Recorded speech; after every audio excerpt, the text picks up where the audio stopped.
Most people live in a win-lose paradigm where self-interest is the thing they think of the most.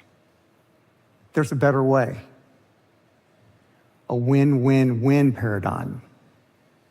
And this is more than just a game metaphor. It's a philosophy of human interaction that seeks mutual benefit for everyone. I had a major epiphany in the early days of Whole Foods that helped me wake up to this idea of a win-win-win way of life. It was Memorial Day, 1981. The very first Whole Foods we ever had went through the worst flood that Austin, Texas had experienced in over 70 years. Overnight, our store was completely destroyed. We were near bankruptcy. It looked like our story had ended only 9 months after we started it. And then something really cool happened. When I went to the store the next morning to help clean up, there were a lot of people there helping us. Our team members were there, of course, but so were our customers, and so were our neighbors. And I was deeply moved by this. They were helping us because they loved our store, and they didn't want us to die. Over the next 30 days, our team members worked for free until we could get back open to begin to pay them. Our suppliers fronted us more inventory. Our investors invested more capital, and our local bank loaned us more money. Whole Foods was resurrected from death by this interconnected group of stakeholders who saw our success as their own success. Whole Foods surviving meant that we were all simultaneously winning. This had a profound effect on me. I had always thought business was just about making money, serving customers and making money. But for the first time, I began to see, no, it's part of this larger community where there's a Whole Foods family, there's a Whole Foods network of relationships. And I began to see that my job was to nurture that community, nurture that network, take care of all of the stakeholders. Ever since the flood, I have been trying to apply this framework of win-win-win, not just to business, but to everyday life. And I have found it to be a universal ethical framework. It is useful in almost every situation you can find yourself in. So what is win-win-win? It means you're looking for the good of the person you're interacting with, you're looking for the good for yourself, and you're looking for the good for the larger community. Let me give you an example. So at Whole Foods, we struggled as we began to build up our supply chain internationally for produce. We struggled with how can we do this with ethical trade? How can we ensure that we have better working conditions, higher pay, environmental sustainability, and community development? That was our challenge. And so we created our whole trade program. And we worked with certifiers such as Fair Trade and Rainforest Alliance to help ensure that the farming communities that we worked with lived up to those ethical standards. It was very transformative, and this ended up being a huge success. And it was a win for the farmers because they got access to larger markets. It was a win for their communities because one of the things we had was social premiums. The farmer communities decided how to spend that money. Some spent it on opening schools, others medical clinics, others did community centers, and there were many, many other things.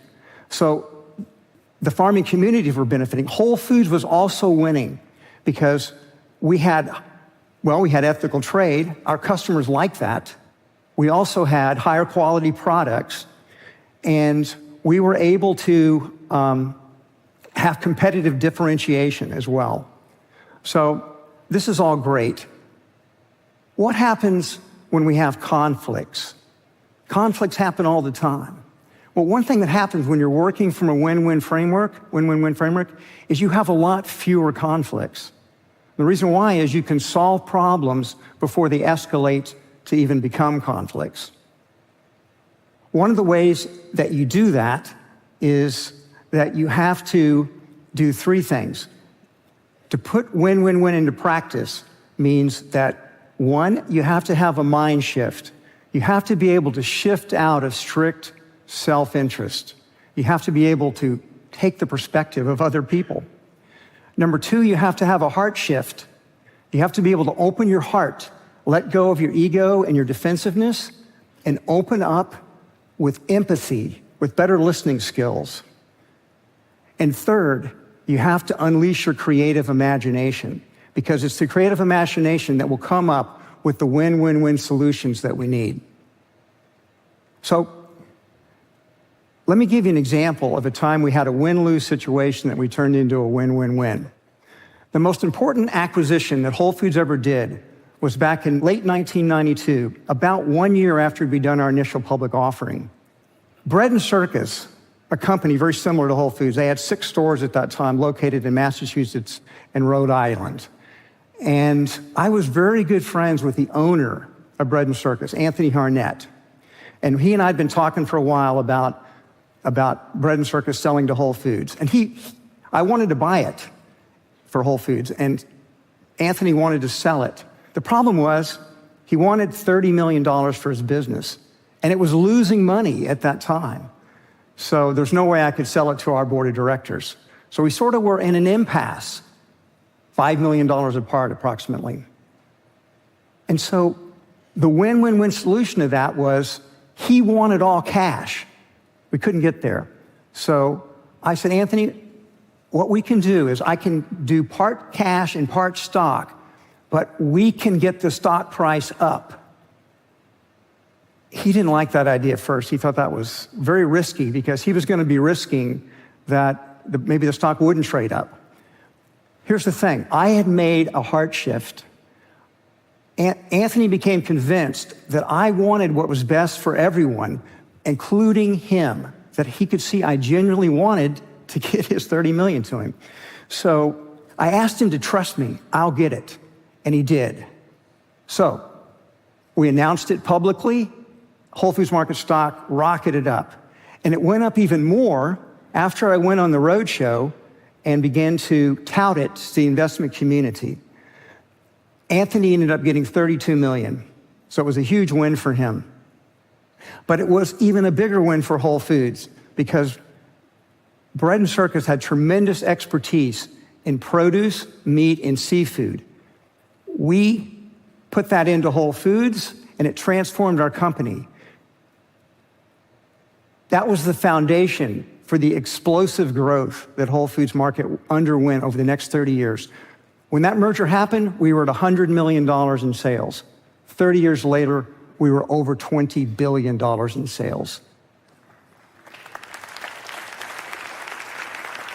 It was also a win for the entire natural and organic foods industry because our growth enabled literally tens of thousands of farmers, ranchers, food manufacturers from all around the natural and organic foods industry to have tremendous financial success due to Whole Foods Market's success. That was the larger community that all benefited from it. So, if you want to be good at win-win-win, you have to practice it.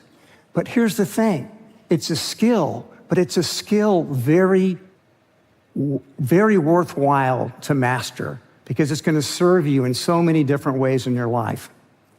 I'm going to conclude by just telling you a little story. I was talking about win-win-win with my wife, Deborah. And she said, you know, John, I think it's even simpler than you're putting it. And I said, how's it simpler? She said, look, just love everyone all the time, no exceptions.